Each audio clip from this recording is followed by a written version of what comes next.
People keep asking if I'm back, and I haven't really had an answer. But now, yeah, I'm thinking I'm back.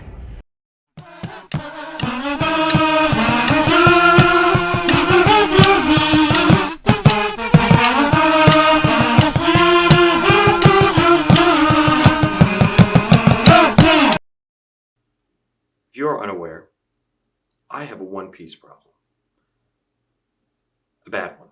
It's evident here and in this region and in how much I talk about it in the year in reviews and in my One Piece video I made. I like it a lot. So today, we're going to talk about One Piece live action. So to start off with, I think the single praise that everybody and their mother can give for this show is the casting, the main cast. Fantastic. I mean, even just like the marketing, I don't know if you guys were watching that when it was coming out.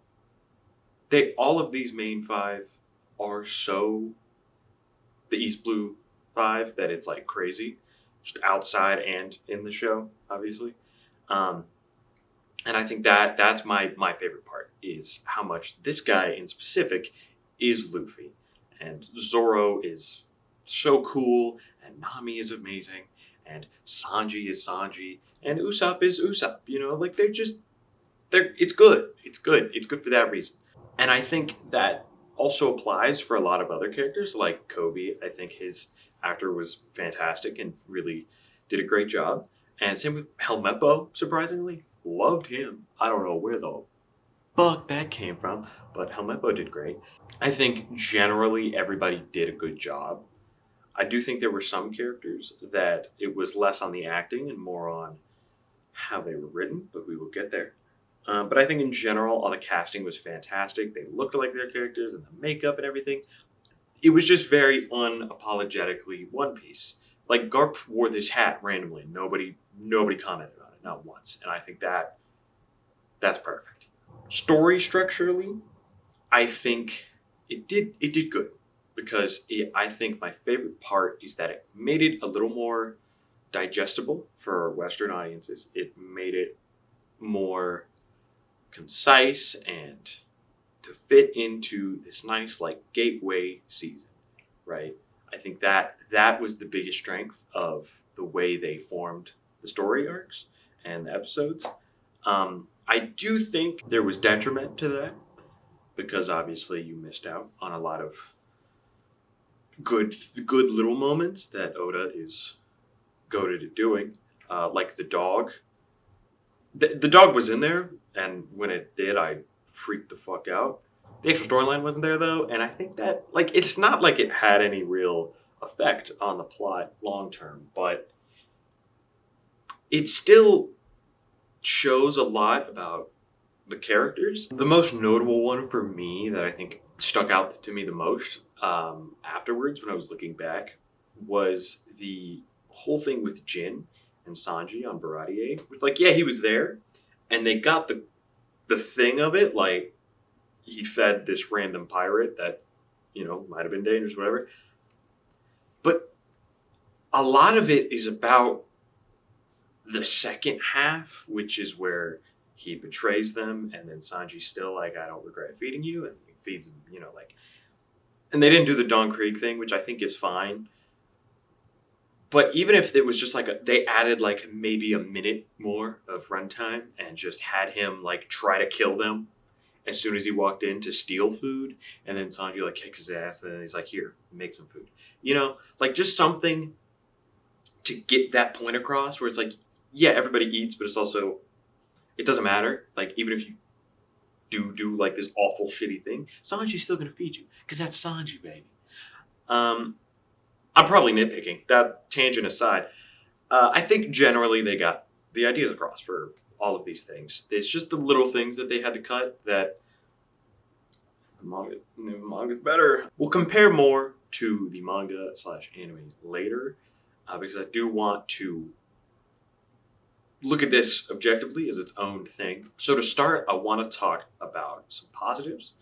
One of the biggest positives for me is like the world, I guess. Like the set design and the costume design was all fantastic. And same thing with like Easter eggs and just like little things all over the place. Absolutely perfection. Like 10 out of 10. And if that's where most of the budget went, fine with that. I'm totally fine with that because it shows. And it was one of my favorite parts about it, like seeing all this stuff in live action. Same thing with the costume designs, like using a lot of cover art for costumes for different episodes and so on and so on. I loved all that stuff. Next, like the camera work, I think I've seen a couple people talk about this. In some shots, it's really good, and I think artistically, it's like, yeah, okay, with like these extreme close-ups that they kind of do, and it really emulates that like anime style, I guess. But I think in this live-action format, it is weird, and they do it a little too much. Sometimes the camera work is fantastic, like in the fight scenes, or most of the fight scenes. It's fantastic, and I love the camera like being super fluid and stuff. But generally, it's almost kind of stagnant and stale a little bit, or it gets a little too much. Like there's not really any sweet spot most of the time, especially earlier, like first few episodes. Later on, I think it gets better, and there's some better shots and better composed shots. But generally, I think that's one of the weaker points on like the purely filmmaking aspect of the show. So then the fight scenes next, I really enjoyed. I think they were a lot of fun. I think earlier the fight scenes were better and they got a little more. I think the problem for the fight scenes, and I kind of generally, is they tried to make it more grounded, which is fine, but they weren't consistent about it. And maybe this is a weird nitpick, but sometimes Luffy's out here like punching this dude like, yeah, like a normal dude punching, or like a normal dude jumping. And then randomly he just like jumps off a wall and like Gear 2 style like throws himself at Arlong. It's a little jarring because it's like, well, he's kind of acting like normal strength wise, and now he's like, fucking bouncing off the wall. I don't know. Maybe that's just me being weird, because I think the parts where they really do stick to the grounded parts are the best fight scenes. Like Zoro in the bar, during the first episode, fucking awesome. I think Sanji and Baratier, fantastic. I think Arlong Park was where it starts to get a little more eccentric and wild, so that's where that problem kind of comes in, where it's like, it doesn't really make a lot of sense. And Koro, I think he was weird when he fought, because he's randomly like after imaging. I don't know. I just think the inconsistency of the trying to be grounded and then not being grounded at all is jarring in live action. I think they should have fully committed to one or the other. They both look fine. Like, I think the effects, fantastic. Luffy looks great, which I was very worried about, but Luffy looks fantastic. His stretchiness off the charts. But it's just the varying levels of eccentricity that are a little odd for me, but it's not that much of a detriment. It's just a little nitpick I have. That's about it. Oh, the colors. I think the colors could have used more, because the costumes had the colors, like the costumes and the set designs, they had the colors. But it was just like, there was parts where it was like, kind of bland. Like everything's kind of the same, or the lighting was all the same. Like it just, One Piece is so eccentric and wild and crazy that like you gotta lean into that, at least visually with like colors and stuff, which they did for the set design again. But you really gotta lean into that to make everything pop, and I don't think they did. I think it wasn't bad. Like it wasn't awful lighting. It could have been way worse, but it wasn't like impeccable. There were multiple points throughout this whole series that just had me absolutely giddy. Like when Sanji was first introduced. When little things like Nami was reading the Skypiea Jaya Nolan story to Zoro when he was fucked up. Like, I loved that stuff. Whenever they were doing something that was like, I know that, great. And they played We Are at one point. Ooh, we'll get there. But I have some things to say. All right. I'm ready. The elephant in the room. is Garp. I enjoyed Garp at first. A lot. But then he kept coming back. And I wasn't mad at it. I was mad at how they were portraying Garp. Not that he was wrong. Like, it wasn't like that wasn't Garp. I don't know. I think it kind of took away from a couple things. First off, I love the reveal in Post Annie's lobby with Garp and seeing Kobe for the first time after like fucking 200, 300 chapters. You could totally convince me that Garp would just be like, hey, Mihawk, just go like fuck up my grandson. Not like kill him. Don't even take him to me. Just like fuck him up. Because, you know, I don't want to be a pirate or whatever. Because Ace, you know. Like, you could convince me that that is a Garp thing to do. We'll get into why I don't like that decision for a different reason later. But I just... It doesn't make sense. I think it would make more sense if they did one simple thing.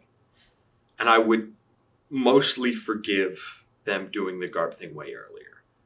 And that would be, they didn't make him goofy enough. Garp is a goof. Garp is a dumb. Alright, he's a jolly, goofy old man. And I don't think they showed that enough. And I think if they made his pursuit after Luffy less of one where like at the end where it's like, I'm gonna be a pirate and you're not gonna stop me. It's like, yes, he should know that already. He raised the boy. He failed with Ace. He knows Luffy's gonna go do it.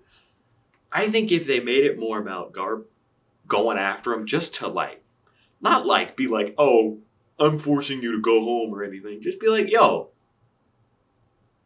fuck around and find out. Have him like kind of fuck with him or be like, haha, that's my grandson and like, you know, throw cannons at his ship just to like fuck around because that's something I think Garp would do. Not actively diminish his grandson's active desire because I feel like at this point he just kind of knows he doesn't like it. Clear in Marineford, he doesn't like that him or Ace are doing it, but he knows he can't stop. He knows that. That's the difference. Manga Garp knows he can't do shit. He can't do shit about stopping Luffy or Ace.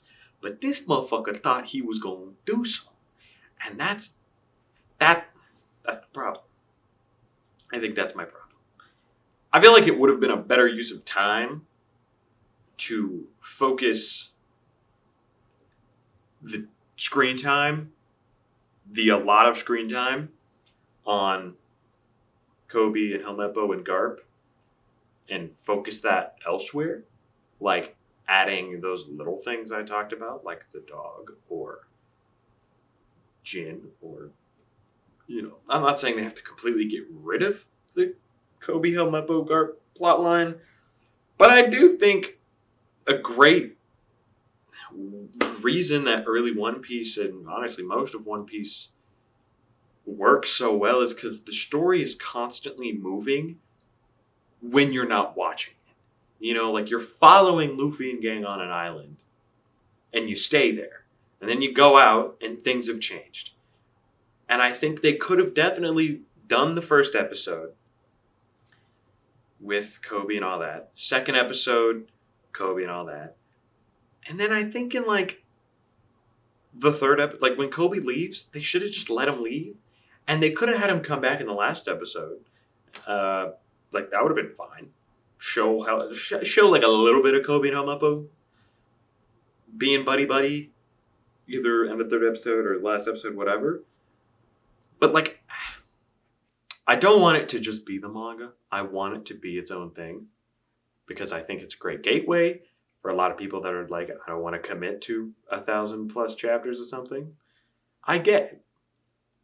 I think there are things that could have been changed to bring more of those like core elements to light. Not that they didn't. Another thing, I think Mihawk was handled weirdly. I think some of the impact of Mihawk was weird. And the reason I say that is because Mihawk in the manga, when he comes in, it's pure happenstance, and it completely changes the entire tone of everything. Like, it's out of nowhere, and he just completely cuts off this arc and makes it about him, and then beats the shit out of Zoro. Like, I think getting rid of the Assassination Brothers or whatever with Zoro and all that stuff, that's fine. I don't really care that much. But I think it's some of the core things, like Mihawk coming in because Garp told him to. It's a little weird and gets rid of some of the impact. I think it still had an impact. And I'm not saying all of this as a way to shoot it down to like, oh, it's bad. I'm not saying it's bad. It's just things I am pointing out that I would have preferred if they were different. And I think that's okay. I do think Usopp was a little underused. I think they got his character. I think his actor was like, he was Usopping. But he just didn't do a lot. And I know especially early, his whole thing is he's a coward, whatever. But they still could have used him more. I just don't think he was used enough. Is that so bad of me? I'm saying all these things, but it's from a place of love. Because every time I was watching, and I started to think about the things that I found a little weird or wrong or whatever, I found myself, within the next 10 seconds, smiling like an idiot. Because whatever was on screen just gets it. They cut around things. They moved things around. I think they made some decisions that were weird. But at the heart of it, it gets it. They know what is at the core of this show, of this manga. They have the heart. They have it there. They're smiling like an idiot, laughing like a dummy, being hype as fuck when Luffy took down Arlong Park. I think it could have been executed better. Sure. But they got it. And I think that alone is a success to me. I think compared to all other live anime adaptations, as everyone has been saying lately, it is a success. It broke that curse of being, anime is impossible to transfer to the screen, blah, blah, blah. Which, yeah, it's hard. But the fact that One Piece did that,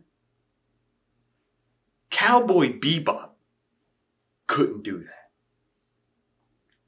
That is grounded. But One Piece, where the main character looks like this, that broke the curse. Because they understood what was at the core of the series. They understood what was there. They understood why it is so popular, why it's so good. Because of the heart, the emotion, and the dumbness. That's what's at the core of One Piece. And they got it. And that alone makes me love this series. Yeah, I'm going to give it like 7 out of 10. Not great, not bad. But right here, that's what I'm talking about. This shit means something to me, man. So I think at the end of the day, this is a fantastic gateway. And I think if you, even in a little bit, watched this show and you liked the heart, the emotions of it, just a little bit, you should read it. You don't have to watch it. Anime gets kind of slow at parts. Pacing gets kind of bad. But you should read it. Because everything you felt in this, times 20 in the manga. Easy. Easy times 20. This shit, not real. Times 20 in the manga. Go read it. Go read it. If you liked anything you saw here. And I hope we get a season 2. because I want to see what they do. Do I know how they're going to do Whitebeard, Gear 4th Luffy? Anything past, I don't know, Skypiea? I have no idea. I don't know how they're going to do it. I don't think they will. But I want them to prove me wrong. I want them to prove me wrong. So thank you for joining me today. I'll see you next time, where I might talk about more One Piece. Who knows?